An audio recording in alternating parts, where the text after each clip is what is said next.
Welcome back. I'm N.S. Lavanya, Assistant Professor, Department of English, KCS Kasinadar College of Arts and Science. Reading the text, Two Gentlemen of Verona, written by A.J. Cronin. As we drove through the foothills of the Alps, two small boys stopped us on the outskirts of Verona. They were selling wild strawberries. "Don't buy," warned Luigi, our cautious driver. "You will get much better fruit in Verona besides these boys." He shrugged his shoulders to convey his disapproval of their shabby appearance. One boy had on a worn jersey and cut-off khaki pants, the other a shortened army tunic gathered in loose folds about his skinny frame. Yet, gazing at the two little figures with their brown skins, tangled hair, and dark earnest eyes, we felt ourselves strangely attracted. My companion spoke to the boys, discovered that they were brothers. Nicola, the elder, was 13. Jacopo, who barely came up to the door handle of the car, was nearly 12. We bought their biggest basket and then set off toward town. Next morning, coming out of a hotel, we saw our friends bent over shoe-shine boxes beside the fountain in the public square, doing brisk business. We watched for a few moments. Then, as trade slackened, we went over. They greeted us with friendly faces. "I thought you picked fruit for a living," I said. "We do many things, sir," Nicola answered seriously. He glanced at us hopefully. "Often we show visitors through the town to Juliet's tomb and other places of interest." "All right," I smiled. "You take us along." As we made the rounds, my interest was again provoked by their remarkable demeanor. They were childish enough and in many ways quite artless. Jacopo was lively as a squirrel. Nicola's smile was steady and engaging, yet in both these boyish faces there was a seriousness which was far beyond their years. In the week which followed, we saw them frequently, for they proved extremely useful to us. If we wanted a pack of American cigarettes or seats for the opera or the name of good restaurant, Nicola and Jacopo could be relied upon to satisfy our needs. What struck one most was their willingness to work. During these summer days, under the hot sun, they shined shoes, sold fruit, hawked newspapers, conducted tourists round the town, and ran errands. One night, we came upon them in the windy and deserted square, resting on the stone pavement beneath the lights. Nicola sat upright, tired. A bundle of unsold newspapers lay at his feet. Jacopo, his head resting upon his brother's shoulder, was asleep. It was nearly midnight. "Why are you out so late, Nicolo?" "Waiting for the last bus from Padua. We shall sell all our papers when it comes in." "Must you work so hard? You both look rather tired." "We are not complaining, sir." But next morning, when I went over to the fountain to have my shoes shined, I said, "Nicolo, the way you and Jacopo work, you must earn quite a bit. You spend nothing on clothes. You eat little enough. When I see you have a meal, it's usually black bread and figs. Tell me, what do you do with your money?" He colored deeply under his sunburn and then grew pale. He looked to the ground. "You must be saving up to emigrate to America," I suggested. He looked at me sideways, spoke with an effort. "We should greatly like to go to States, But here at present we have other plans. What plans? He smiled uncomfortably. Just plans, sir, he answered in a low voice.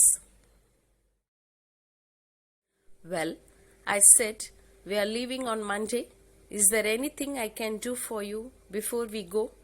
Nicola shook his head, but suddenly Jacopo said, Sir, he burst out, every Sunday we make a visit to the country, to Poleto, 30 kilometers from here.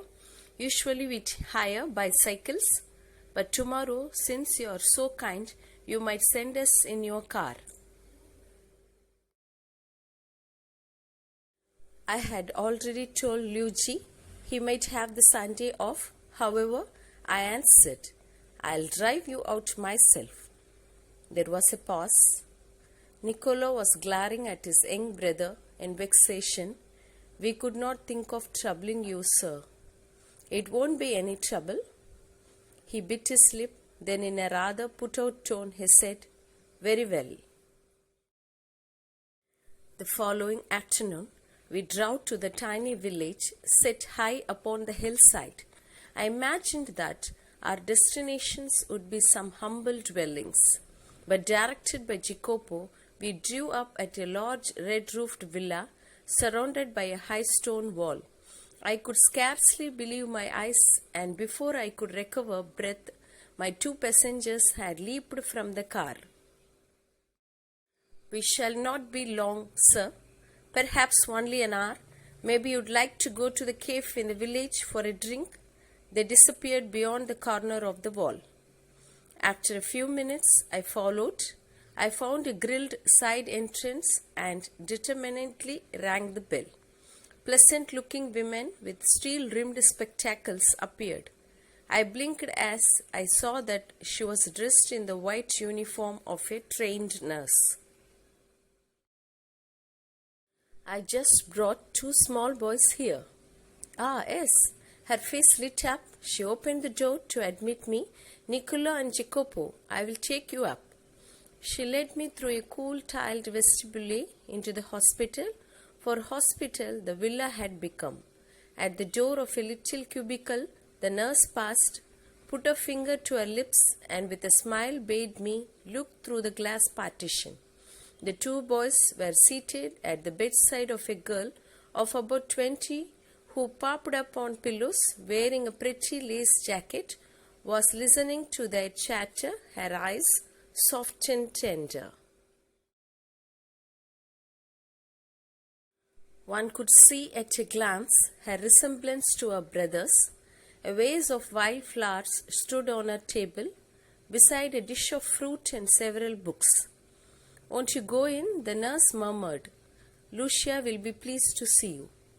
I shook my head and turned away.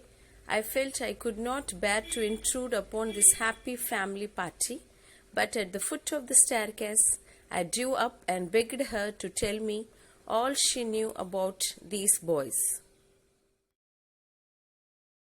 She was eager to do so. They were, she explained, quite alone in the world except for this sister, Lucia. Their father, widower, a well-known singer, had been killed in the early part of the war. Shortly afterward, a bomb had destroyed their home and thrown the three children into the streets. They had always known a comfortable and cultured life. Lucia had herself been training as a singer, and they had suffered horribly from near starvation and exposure to the cold winter. For months, they had barely kept themselves alive in a sort of shelter they built with their own hands amidst the rubble.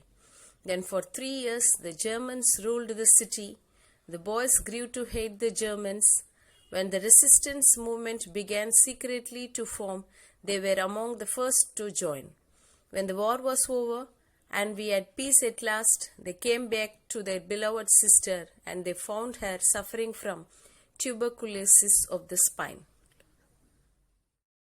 Of course, everything is so difficult now, food so scarce, and here we could not keep going unless we charged a fee. But every week Lucia's brothers have made their payment, she added simply. I don't know what they do. I do not ask. Work is scarce in Verona, but whatever it is, I know they do it well. Yes, I agreed. They could not do it better.